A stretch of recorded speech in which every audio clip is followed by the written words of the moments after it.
Hey everyone, welcome back to another Mattel Jurassic World review. Today we're taking a look at the new Epic Evolution Danger Pack Craterosaurus. Well, it's been a really long time since I've done a review. I think it's been almost a month. That's like one of the longest breaks I've ever taken on this channel. And the reason for that is I haven't had anything new coming in. My Holland Good Alamosaurus is like lost in customs limbo. It did ship the other day. Hopefully I should have that in, plus their Chasmosaurus. But anyways, new Jurassic World toys are hitting the shelves, and the first of which we're reviewing is the Craterosaurus. It's always nice when we get a new Stegosaur from Mattel, and I ended up picking this figure up at Walmart. You know, Danger Packs, man, they're always kind of tricky to track down. There's, barely any pre-orders for them online. You just have to have your luck in the stores, and, a lot of stores barely stock these. I don't even think Target has put out any of the Epic Evolution Danger Packs. So yeah, if you're trying to track this Wave 2 figure down, definitely hit those Walmarts. So let's take a look at the packaging before we crack open this very obscure Stegosaur.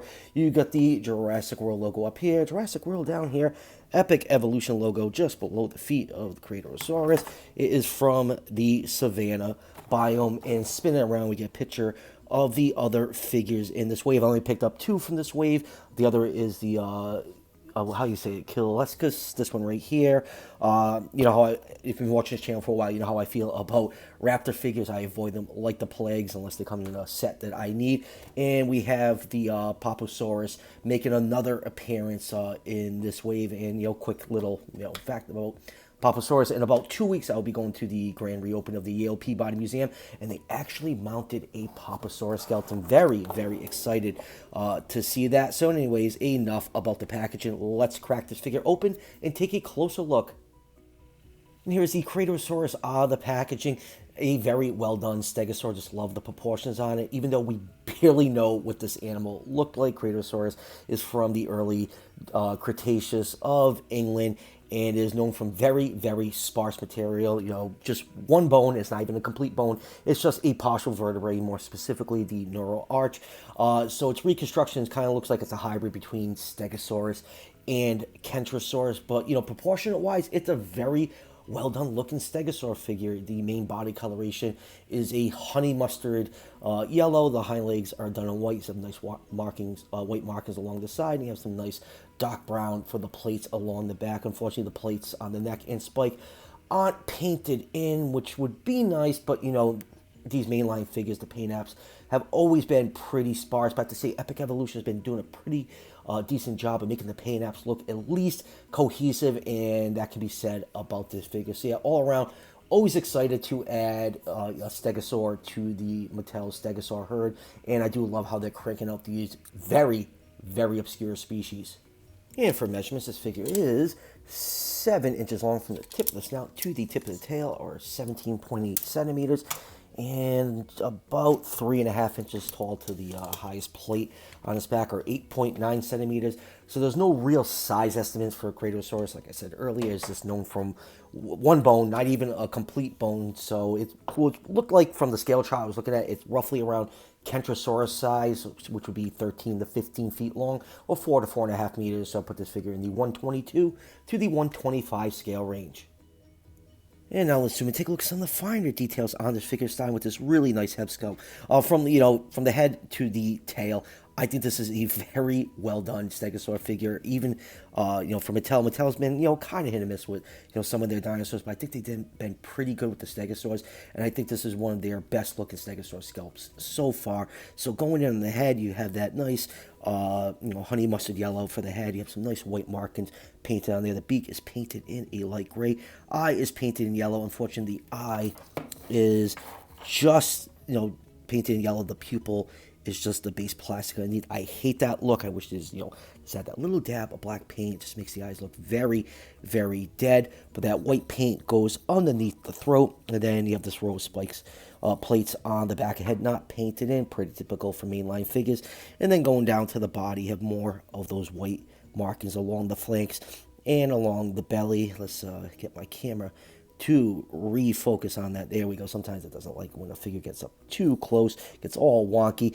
The plates on the back are all cast in dark brown plastic, and let's get the camera to move up just a little bit so I can pop out that black that back plate to show you guys the scan code for those of you that want to scan this into the fax app. And you do have some of that dark chocolate brown markings coming down on the place that's a little bit brown to the body. Toe claws aren't painted in, pretty typical of any mainline Mattel figures, but nice scale detail all out. I just absolutely love the proportions on this Stegosaur. And then going down to the tail, you have a nice row of spikes all done in soft flexible plastic, and you do have a little bit of brown, plastic flecks mixed in to add a little bit more definition. Sometimes that plastic flecking that they do in the figure does not look great. It looks fine on this figure. I just really wish the tail spikes were painted, but pretty much every mainline Mattel figure barely has any paint apps at all going on in the tail. But all around, really like this little guy. Now for articulation, it's pretty basic. You do have a hinge joint for the head. It can look up that far, and it can look down like it's taking a drink. Front legs can move backwards and forwards. There's no front hinge. I think some of the Stegosaurs actually do have that front hinge joint, which is kind of pointless. It just needs backwards and forward articulation. Same thing for the back legs, backwards and forwards, and completely useless tail rotation. I really wish on all the Stegosaur figures just added a hinge joint to swing the tail from side to side. I think that would really help their Stegosaur figures a lot to just add that. Just a hinge joint on any tail of any of their mainline dinosaurs would be great, instead of that rotation is just totally pointless. And for comparisons, here it is with the Hammer Collection Robert Muldoon. And next up, here it is with one of its wave mates, the Papusaurus, which I think is a fantastic looking figure. Just a surprise hit from Epic Evolution for me. And next up here is a group shot of some other British dinosaurs. We have Iguanodon, Neovenator, Megalosaurus, and the Hammer Collection Baryonyx. And next up here it is with the amazing Hammer Collection Carnotaurus. And what else I got on the side over here?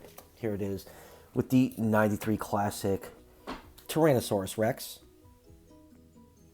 And lastly, here's a group shot of all of Mattel's Stegosaurs. I think I got them all. We got Kentrosaurus, the baby Stegosaurus, adult Stegosaurus, the god-awful Merigaya, Hesperosaurus, Tojangasaurus, Geolingosaurus, Gigantspinosaurus, and the Craterosaurus. Yeah, Mattel really loves their Stegosaurs. We actually have a decent variety of them. Same thing like they love their Abelisaurs. So yeah, it's cool that we're getting like this big variety of species from Mattel, especially some obscure ones, and that's why I really like collecting this line. And for the most part, these Stegosaurs look great, minus a couple. I think Geolingosaurus and Merigaya are absolutely awful with Tojangasaurus, and now this Craterosaurus and the Kentrosaurus look absolutely fantastic. Cannot wait for a Hammer Collection adult Stegosaurus. We know that's coming now since they introduced the Carnotaurus size class. So yeah, all around pretty cool that we have all these Stegosaurs from Mattel. So final thoughts on the Craterosaurus. It's a very well done Stegosaur. The proportions look great. It's one of the nicest looking Stegosaurs from Mattel. Like I said earlier, it's just known from like one partial bone, and the reconstruction is kind of like a hybrid of Kentrosaurus and Stegosaurus. But all around, a really cool figure. The color scheme works. It's cohesive with the yellows, the whites, and the browns. It doesn't just look like random paint is splashed all over the place like some other Mattel figures. So yeah, definitely a cool figure, and I just love adding new species to my collection, especially obscure ones. So this checks all the boxes for me. And like I said at the beginning of my review, if you're trying to track this down, Walmart right now is the place to find them. They started popping up all over the country the last couple weeks. I keep seeing a lot of people on the Facebook groups posting, finding these. So don't keep the hunt up, and good luck trying to track these down. These danger packs sometimes are not the easiest figures to find. So that will do it for the review. Like I said at the beginning of the review, got the Holland Good Allosaurus. It's finally coming in after being stuck in customs hell. Got the Chasmosaurus coming in, and what else? Do I have anything else? Yeah, I think that's it for now. I got just a bunch of Transformers on pre-order, but we don't do Transformers on the channel. So yeah, when those figures come in, stay tuned for those reviews. And as always, if you're enjoying the content on this channel, show your support by hitting that subscription button just below the video. Each subscription helps out the channel tremendously, and it's greatly appreciated. And I'll see you guys for the next one.